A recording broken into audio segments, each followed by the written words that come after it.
Hello, I'm Randy McGraw with Hub International Insurance Services. Sorry I can't be with you in person today, but we put together a short video presentation to address the determination of who's eligible for Ysleta ISD's employee benefits programs. Elisa Olguin, a senior benefits consultant with Hub, is available here today to answer any questions that you might have after this presentation. Thanks for your attention. As you're aware, there are a lot of changes involved in the delivery of affordable benefits through the Affordable Care Act, or sometimes people refer to that as Obamacare. The key thing is that a provision that will be effective on January the 1st of 2015 for the Ysleta District is that any employee who works on average of 30 or more hours per week should be offered coverage on the same basis as any other full-time active employee. So, according to the government, it doesn't really matter anymore if you call that person part-time, seasonal, substitute teacher. It doesn't matter. The label doesn't matter anymore. If you have an employee who works on average 30 or more hours per week, certain to provisions that we're going to go over in this presentation, then they need to be offered coverage just like any other full-time active employee. It's not the intent of this presentation to get into the technicalities of how you calculate hours, and as simple as it sounds, it's actually quite confusing. Remember, this is your government that's designing these policies for you to adhere to. Our goal today, though, is really to give you a higher level overview of why it's important and that we measure and offer coverage to the affected and eligible employees, and why it's important to Ysleta ISD that they take a good look at their practices so that they can continue to operate the district and stay within their fiscal constraints as they deliver quality education to the students of the district. I won't dwell on this much, but just so you understand, there are some penalties and ramifications for large employers who don't offer coverage or don't offer coverage on the right terms. As you can see, if you chose not to offer coverage at all, the district would be subject to a $2,000 per employee penalty. You get to subtract 80 employees from that equation. But that's a penalty you would have to pay, and you get nothing in return for that. So of course the district is not even considering at all the concept of not offering coverage. In order to attract and retain valuable employees like yourself, it's important to offer a good salary and compensation and benefits package. There's a second penalty too that says the district has to offer benefits that meet minimum value and are also considered affordable. Affordable means 9.58% of your annual income. You can divide that by 12 to get down to what that means on a monthly basis. Minimum value is a threshold that says a health plan has to meet certain minimums in terms of deductibles and out-of-pockets and what are covered in order for it to meet the minimum value requirement. All of Ysleta's plans pass the minimum value test, and 2 plans pass the affordability for even a minimum wage employee only working 30 or more hours per week. All plans pass affordability for anyone earning $27,000 a year or more. So as I mentioned, large employers have to require or comply with this requirement effective January 1 of 2015. There have been a lot of meetings held and a lot of discussions over the last year and a half, not just by Ysleta but by large employers across the country as they prepare for this change in the way that they've been conducting their benefits and the offering of benefits in the past.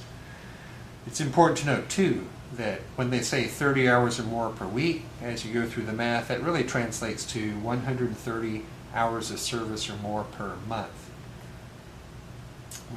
This is as technical as it's going to get, but it's just a quick slide to show you what constitutes an hour worked. Basically, anything that you could get paid for or counts towards getting paid for is considered a time worked. Here you can see too that there's 2 different ways of measuring people when you're trying to determine if they actually met the threshold of the 30 hours or more. Now within the district there are some employees that are substitute or part-time employees that aren't necessarily substitute teachers. For example, there's a custodial pool of substitute or part-time custodians that are available to provide services to cover absences at the various locations around the district. There may be some other departments and categories of employees too, where there's some part-time people that are filling in gaps for the full-time workforce. So you notice in those first two categories there, if a person is being paid on an hourly basis, for example the custodial pool, then it's as simple as counting the total number of hours worked. However, in the second block, for substitute teachers, your teachers are paid on a per diem type of formula. They're either paid for a full day or a half day, depending on how long they worked. But it's in terms of compliance with the Affordable Care Act, if they're being paid on a daily or a half day rate, then if they work just 1 hour, that has to count as a full day. So the formula for school employees is specially designed by the IRS because you do have breaks in time, like summer break, winter break, spring break, where people aren't working, or not all people are working. And so part of the requirement that is specific for school districts is to count the number of days, for example, for a substitute that worked, times 8. You have to add 501 hours. Take that sum and divide by 12. If that number is equal to or greater than 130, then that person passes the test and must be offered coverage. The law permits you an opportunity to create what's referred to as a look-back period. So with any new rules that come out, it's just an instinctive reaction to try and decide, well, how can I work this equation to best meet my needs and maybe beat the system? So a look-back period or a measurement period can be as short as 3 months. It could be as long as 1 year. The district is going to use a time period of 1 year to test to see whether or not people meet the minimum threshold for hours worked. So in this first wave of people that we're preparing to look at for January 1 of 2015, we refer to these as ongoing employees. These are employees that have been on the payroll for the district for at least a year, the entire year in which we're looking back. So you can see there we're using the 1 year measurement period. If they pass that test, there's a new term called stability period, and that's equal to the measurement period. But it basically says we're going to measure you for a year. If you pass the test and we offer you the coverage and you decide to take it, you can keep the coverage for up to a year. Now, there's no requirement in the stability period or the time that you have coverage that you have to continue working the 130 or more hours per month. It's just simply that if you pass the test, then you're entitled to it for a full year. All that person has to do is make their required contributions, like the monthly payroll deduction. So there could be a person that doesn't work at all in 2015 that was deemed eligible. As long as they send their money into the district, they can stay covered under the health plan. And the health plan has to contribute, as they would for any full-time or other previously eligible employee, into the fund to help cover their health care expenses. For new employees, as they get hired, they'll be measured for 1 year. If it's unclear that they're truly going to work 30 hours or more per week, they're going to be what's referred to as a variable hour employee, and they'll start the clock ticking. The district will measure them for a year. At the end of that year, if they pass the test, then they would be offered coverage just like any other full-time employee. It could be, too, that a new employee comes on board, they've been working at part-time or substitute teaching for a while. In the middle of that year, the district says, this person's great, I'm going to hire them and make them a full-time employee. If there's a status change like that, then they immediately become eligible for coverage, just as if they were being hired as a new full-time employee from the very beginning. On this slide, we wanted to just kind of summarize the payroll deduction amounts that each of the various plans has, just to show that the plans are affordable as deemed or as described by the Affordable Care Act. I highlighted in yellow the two plans that even minimum wage employees working 30 hours or more per week would be considered affordable for them as defined by our government. Again, that's 9.5 or 9.58% of your annualized income. It's only tested on the employee-only amount. I know some people might look at a family coverage and say, I don't know what's affordable about $1,000 per month under Plan 1.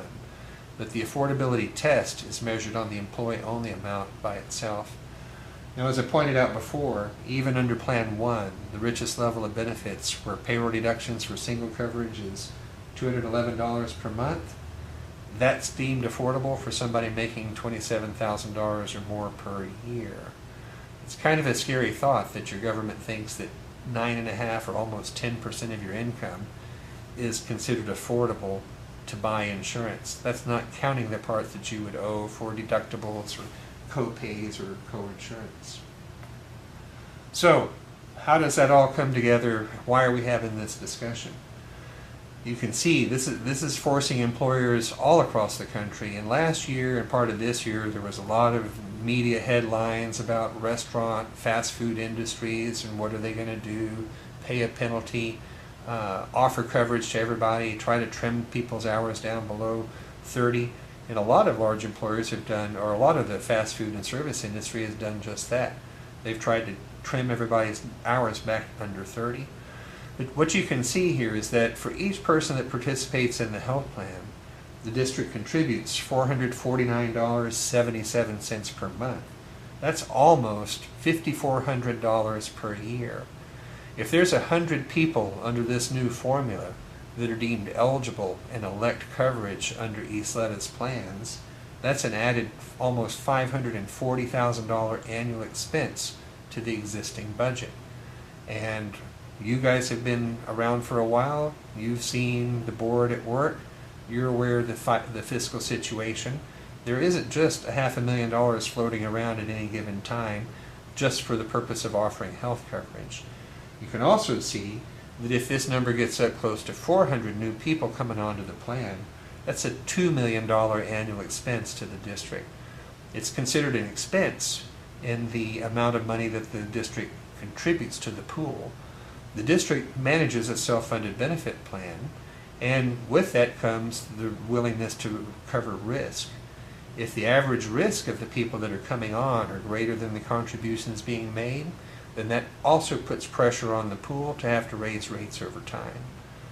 So that's why it's important for you to understand why the district has been coming to you, talking to you about managing the time spent for substitute teachers or the custodial pool, because you can see that it's forcing not just Isletta ISD, but every other school district, every other large employer that has both a full-time and a part-time working environment to make sure that they're managing their expenses and getting the best bang for the buck as they move forward into 2015. Administration is going to be watching and keeping a close eye on this new policy and provisions. And who knows, there could be some business decisions made during the next year to say, look, this is a valuable person. We would rather have them working full-time. We understand there's an added expense in the way of offering benefits to them, but that might be better than trying to juggle multiple part-time positions. So, and as you would, if what we're asking is that during this transition period, that you work with us, you understand what the fiscal constraints are with the district. As they move along, they'll measure things, we'll have dialogues and discussions, and if changes need to be made, then they can be made. But they also need to be affordable in order for the district to continue to meet its goals. Thanks for your attention today. If you have some questions, Elisa is here and happy to answer those for you. Thanks again.